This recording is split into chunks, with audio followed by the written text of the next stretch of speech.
Hi everyone, thank you for joining us at the Microsoft Fabric UK user group. I'm your host Leon Gordon and we're joined with my co-host Pragati Jain. Pragati, how Hey, are you today?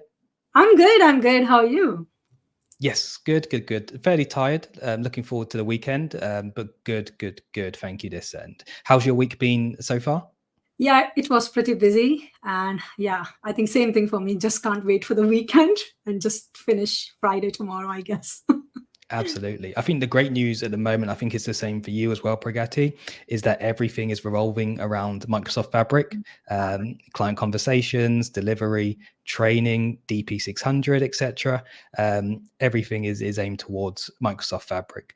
And that means that we actually have a fantastic session for everybody today on Data Activator, particularly looking at how you can drive alerts and actions from your data using Data Activator within Microsoft Fabric. So I'm excited, Brigatti. How about yourself? Oh, I'm pretty excited because I just want to see how Data Activator works, and because I haven't got chance to try it, so really want to see it in action in Fabric. Fantastic. Well, let's dive straight in then. And we're going to be joined by James Hutton. And James is a senior PM at Microsoft, and he plays a big part in delivering Data Activator as part of the team there. So, James, thank you very much for joining us. Good evening, Leon and Pragati. Good to see you. Likewise, thank you very much for taking the time out today. We're going to let you dive straight into your session. Just while we do, for our audience, it would be great if they can let us know where they're joining us from and how they've been this week. So, with that being said, James, I'll hand straight over to you. Great. Good morning or good evening, wherever you're joining us from in the world. As Leon said, I'm James Hutton. I'm a PM at Microsoft. I work on the Data Activator team. I'm based in London, and this is the UK Fabric group. So the UK attendees might be interested to know that Data Activator is largely produced here in London. It's based on a complex event processing engine, which does all the hard work. You'll get a sense of how that works when I do the demo later. And that engine is produced in our Paddington office, and that's why you have a London-based PM speaking to you today. So I'll spend a bit of time just taking you through the concept of Data Activator. I think it's fair to say that Data Activator's not only a new solution from Microsoft, but it's a pretty innovative solution. It's probably quite unlike anything you've seen before from anyone. So I think it's important that I just begin by spending a few minutes just to explain our thinking behind the concept and why we think it's going to be useful to our customers. That'll take me about 10 minutes. I'll then do a demo, which I expect will take me about 15 minutes, and then we can go to Q&A. First thing you need to know about Data Activator is that it's part of Microsoft Fabric. I'm curious to know how many of you folks have already tried Fabric. Can I get a virtual hands up or a virtual message in the chat window on that?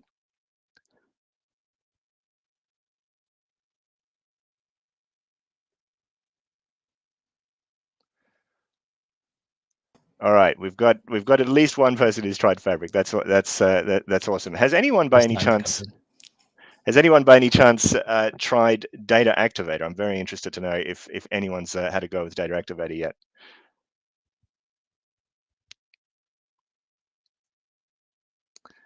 I'm taking that as a no. I've got a completely novice audience here for Data Activator, which is great. So I'll take it right from the start. And Data Activator is all about driving actions from your data. And if you think about it, your data is only valuable to you if you can drive actions from it. And what we're specifically interested in with Data Activator is situations where you have to monitor a bunch of business objects, detect actionable conditions in those objects, and then act on the conditions. Okay, and this is a very common pattern that applies across a whole bunch of business domains. I'd like to give you a few examples. So imagine the finance department in your organization wants to monitor invoices that they've issued to your customers. And if an invoice is overdue, they'd like the account manager who manages the relationship with that customer to request payment from the customer. Or consider a manufacturing company that sends goods from its factories to its customers. It uses third-party shippers to send those goods, and it wants to monitor the status of the shipments and see if any of them are delayed, and then, if so, proactively notify the customer. Or consider a construction company that manages a fleet of vehicles. They want to monitor the tire pressure using IoT sensors in the tires and detect if the tire pressure is too low. Okay, and these are all real examples that we've seen in the field as we've done our Data Activator private preview, and they all follow that monitor, detect, act pattern that I was talking about. Something else you'll see is that these examples are listed in order of increasing speed. The finance department probably only needs to do that monitoring of overdue invoices on a weekly or monthly basis. Compare that to the construction company, which needs to do real-time monitoring of hundreds of vehicles and act instantly if the tire pressure is too low. So these span the gamut from slow-moving batch data to fast-moving real-time data in IoT devices, and we want Data Activator to be able to handle all of those types of examples. And the question is, how do organizations today typically drive actions from their data? And the answer is, it's usually a manual process. Okay, the typical scenario that you have in an organization is that you have a central data team who's tasked with making reports for the business. They push out those reports to the business, and then the consumers of those reports monitor the reports and take action as needed. And the challenge is that over time, the number of reports starts to multiply. This creates a burden on the central team as they need to maintain more and more reports. And it creates a burden on the consumers of those reports who now need to monitor many reports just to get their jobs done.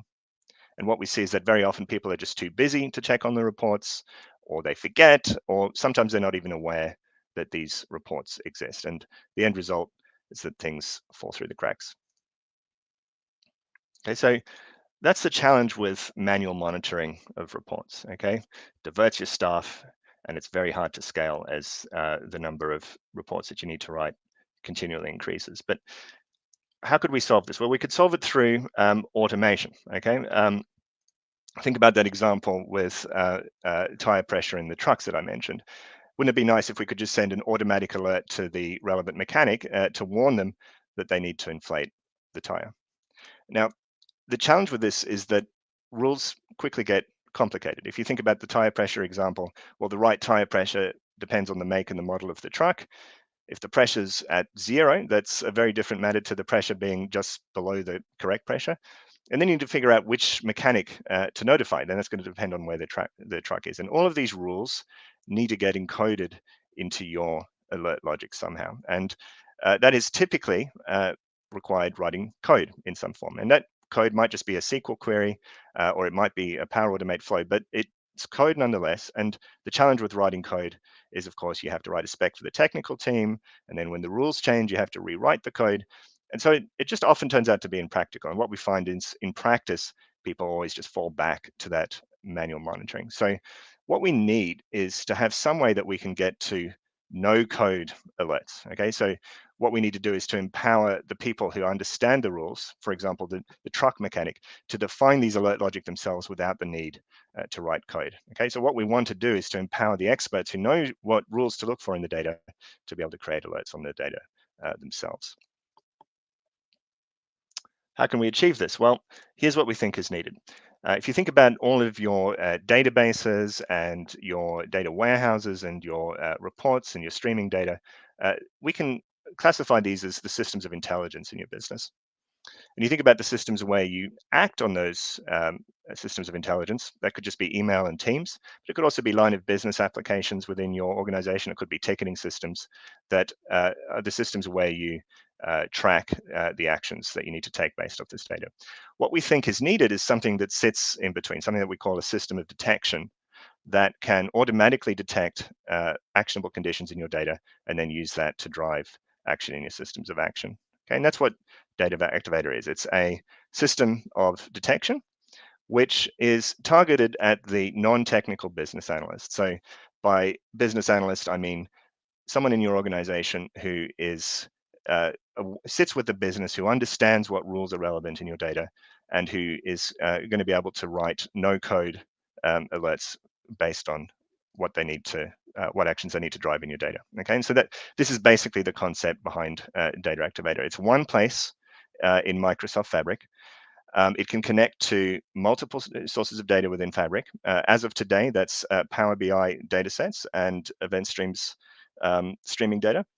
And it empowers the business analyst to define models and rules and triggers on that data, and then automatically send Teams messages, send Outlook messages, or trigger Power Automate flows. And in future, we're also going to enable custom actions so that you can connect Data Activator directly to applications within your business. So that's the fundamental concept. I'm going to pause at this point just to see if any folks have any questions before I launch into a demo. And Leon and Pragati, I'll look to you to guide me on that. That's fine, James. Nothing coming in as of yet. If we move directly into the demo, if anything does come in, we can circle back around. Okay, sounds good. All right, so here's the demo scenario that I'm going to show you. So for those folks who know London, the site in this photo is going to is one that you're very, very familiar with. These are the so-called Boris bikes that you can hire in London. There are about 800 of these docking stations spread around London. You can pick up a bicycle from one of the docking stations, hire it, and then return it to another docking station elsewhere in London. And Transport for London, which operates these docking stations, has an API that you can call that will tell you in real time how many bicycles and how many free spaces are available in any one of these docking stations. So what we're going to do with Data Activator is connect to this API, get some real-time data flowing in, and then drive some alerts on the data coming in from that API. So just bear with me while I switch to my demo.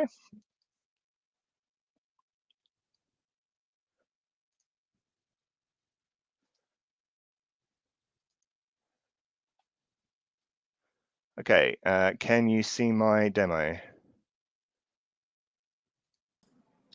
Not just yet.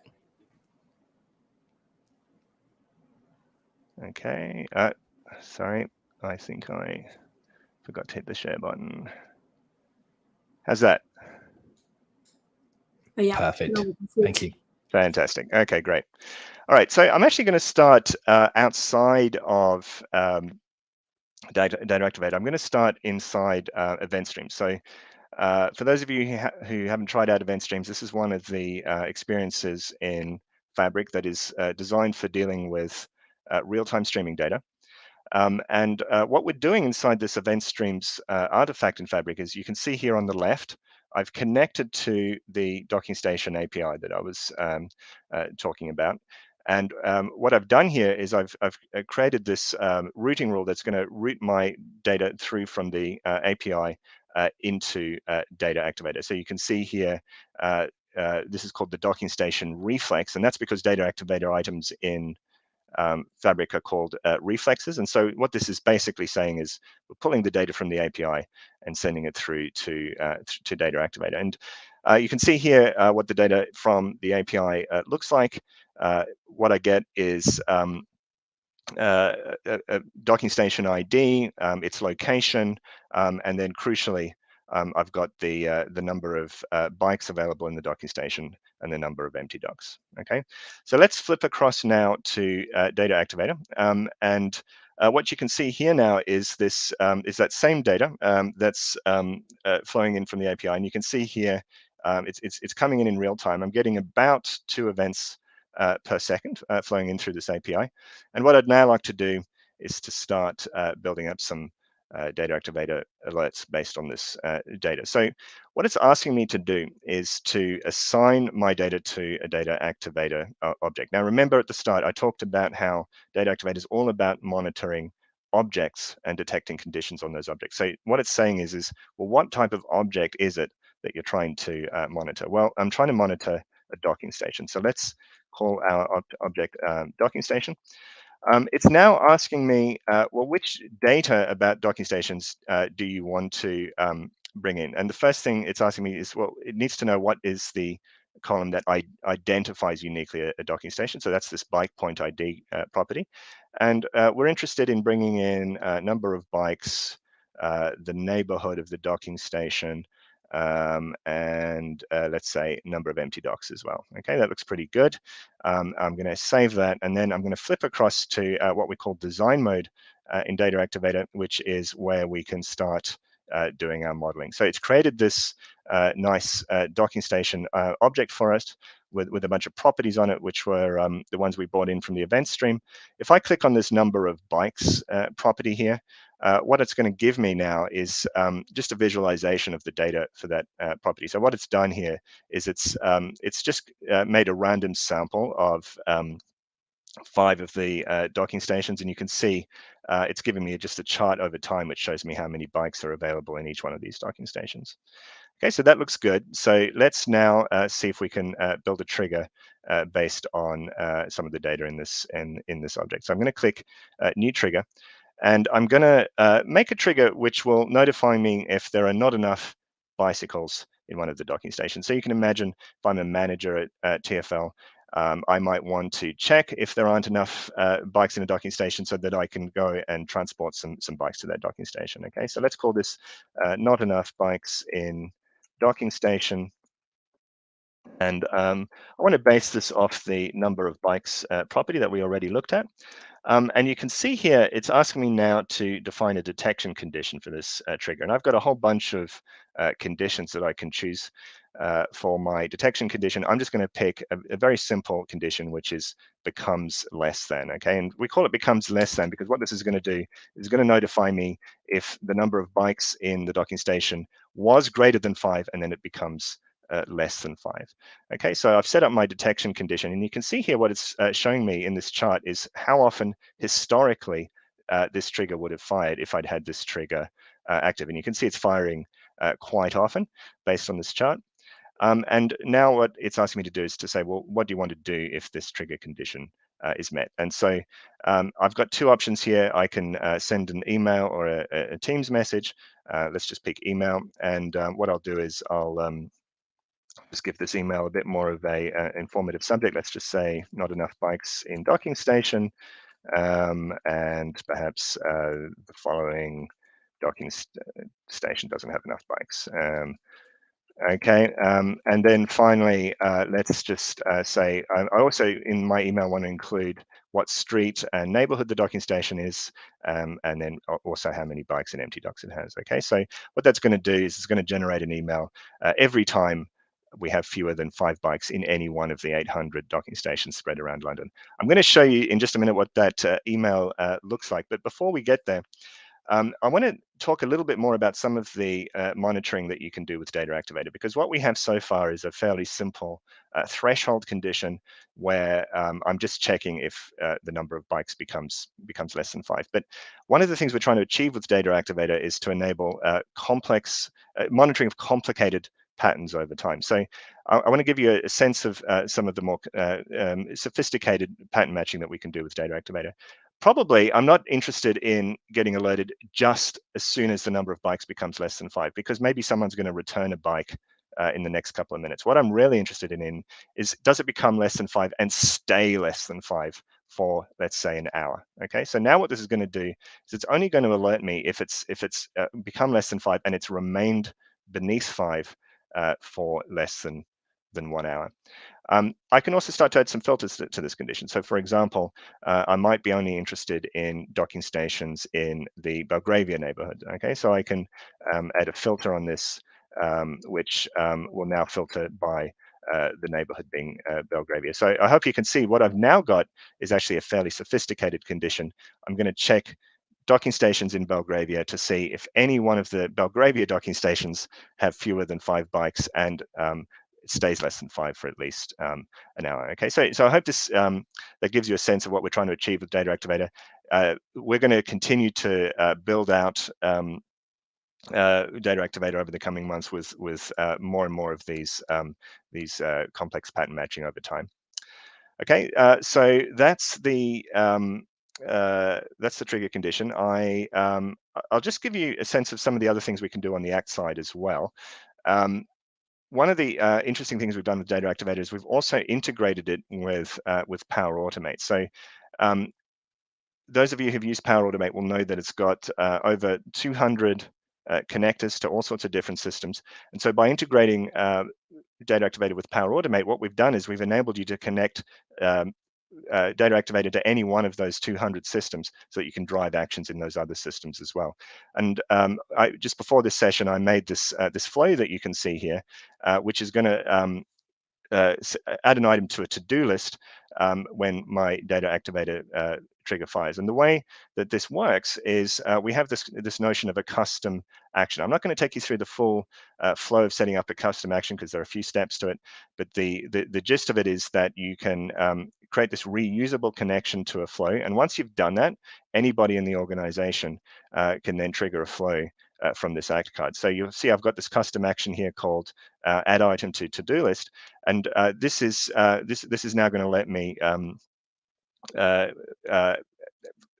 create an item whenever this trigger fires. And you can see it. We've got this syntax here, which I want to show you, and this is going to let me create an item which has data about the object that I'm getting my alert in. So in this case, I want to have a to-do list item which is going to tell me the street and the neighborhood of the docking station that doesn't have enough bikes in it. And when it creates the to-do list item, it'll feature that street and that neighborhood. So let me flip across now to show you just very briefly what some of these alerts look like. So let me just start with the email, just to give you a sense of that. Just bear with me while I change my screen around again.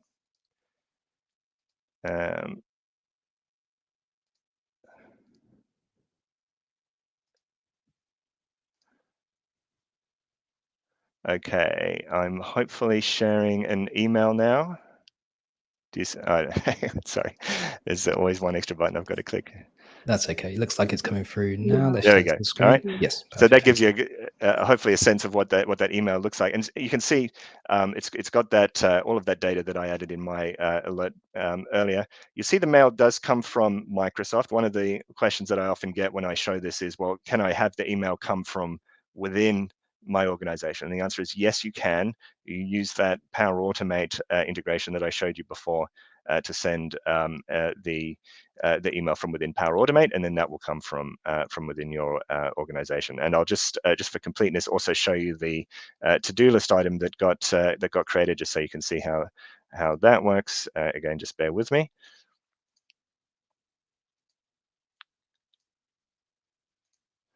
Okay, and hopefully you can see an example of the to-do list now. So that's that to-do list item that I created before. Okay, so I hope that's starting to give you a sense of how the core of Data Activator works. What I now want to show you is our integration with Power BI. So let me just again flip across to my browser, and we can have a look at the Power BI integration.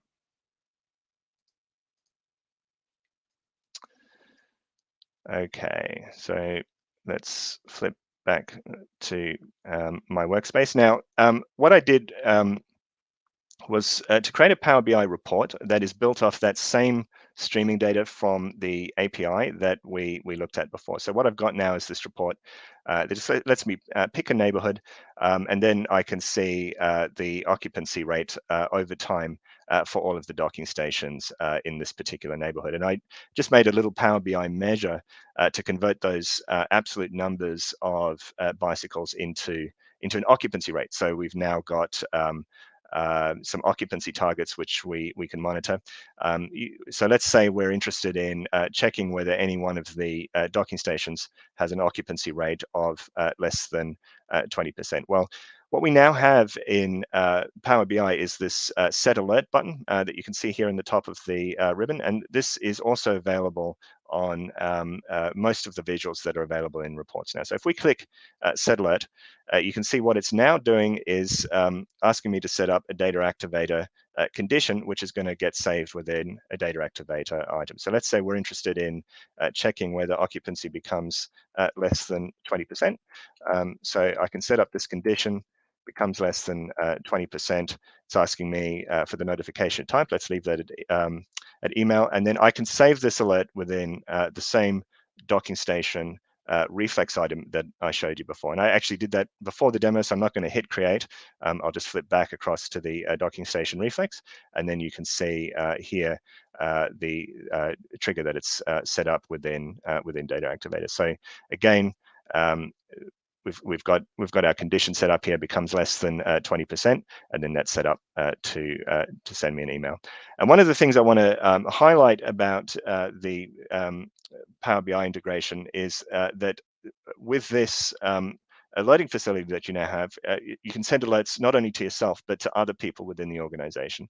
We see the Power BI alerting facility as having really two modes. One is a personal alert. So if you're a consumer of a report, you might want to click a visual on a report that you regularly use and then get an alert based on that visual. But also, if you're a creator of a report, then you might want to create an alert which goes out as you deploy the report to your organization, which can then send alerts to people in your organization based on conditions being met in that report. And although we're not quite there yet, one of the things that we're going to be implementing over the coming months is variable alerts, which will let you define rules within Power BI that will send alerts to different people depending on the conditions. So one of the examples I had just earlier today, in fact, was from a customer who was interested in sending alerts to their salespeople if they were at risk of missing their targets. So this is precisely the type of thing that we'll be enabling over the coming months, so that you, as a report creator, can define an alert within Power BI that will send email to specific sales reps depending on whether they're at risk of missing their target. And with that is pretty much everything I wanted to show you. So I am going to take a pause for any questions. Fantastic. Thank you very much for running through that for us, James. It looks like there's a lot of exciting developments on the horizon from that perspective. We don't have any questions just yet, so we'll give our audience a couple of moments to formulate some. Now, with that being the case, James, I guess for me, my questions really revolve around use cases. So for our audience, generally a Power BI developers, and obviously going into Fabric is a new domain for them. Where do you see them fitting into starting to harness Data Activator and obviously the reflexes alongside that as a natural progression from the work they're doing with static reports, for example, in Power BI currently? Yeah, so as I was explaining, we see that there's we think that there are two groups of users for the Data Activator integration with Power BI. So one group of users is the actual report consumers. So if you as a report developer have pushed out a report, then your report consumers will now have the ability to set up alerts on that report, which is great. But what is really new here, and what I really want to emphasize, is that you as a report creator now have the ability to push out alerts with your reports. So that'll enable precisely the type of logic that I was just describing, where if you're pushing out a report to help salespeople monitor their targets, then not only can you give them a report, you can give them automatic alerts which are going to go out alongside that report, so that they don't have to remember to check that report all the time. They're just going to get automatic alerts, and then when those alerts fire, they can then fire up the report and have a look at the details. So that's exactly the use case that we're trying to enable for report creators. Okay, understood. Thank you for going through that for me. I suppose just off of the back of that then, how do we manage and maintain those alerts? So for a report developer that's now utilizing this new functionality for alerts, one of the problematic areas I'm sure you're aware of is that alerts can get frustrating when they fire too much. How can we manage and maintain that? Yeah, so you've got now the ability to see all of your alerts set up within Data Activator. So Data Activator items appear as what we call reflex items within a Fabric workspace. So all of your alerts are available just by opening up the Data Activator item that contains your alerts. If you want to stop an alert, you just click the stop button and it's stopped. So we'll also be introducing some additional management tools in the coming months as well that'll let you see from within a Power BI report what alerts are running off that report, so that you've also got that entry point within Power BI. So that's coming up on the roadmap as well. Excellent, thank you. And we do have a question coming in. Pragati, would you like to pose this one? Yeah, so this question is coming from Fernando Calero, and the question is there any cost involved to build and consume these alerts? Yes, there is. If you're familiar with the way Fabric billing works, we have this notion in Fabric of you buy a Fabric capacity, okay? And so all Fabric items, Data Activator items, Power BI items, everything in Fabric uses Fabric capacity. So you buy a fixed amount of Fabric capacity every month, and then as you use Fabric items, they consume capacity from the capacity that you bought. So Data Activator is no exception to that. It will consume capacity which is related to the number of triggers that you have and the number of events that are flowing into those triggers.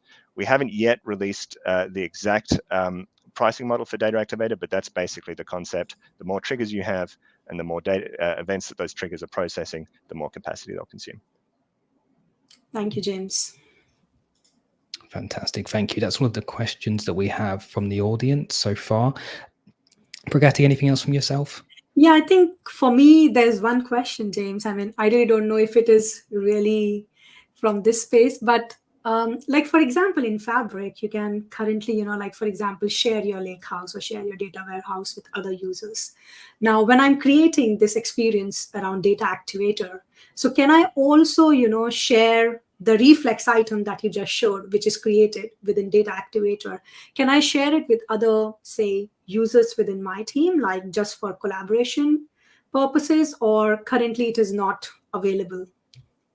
Absolutely, yeah. And so we store the Data Activator item within a workspace. So you can see within this workspace, I've got the report that I showed you. We've got the Data Activator item, the event stream, and everyone who has access to this workspace, which you might decide to set to everyone in your team, will have access to all the items in this workspace. So basically, it's a yep. workspace-driven access. It's not like a artifact level access here.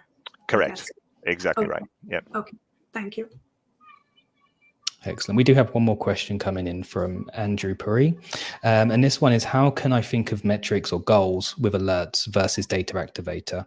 It seems like metrics are for OKRs and other high level aggregates, but Data Activator is for any level of data and more powerful.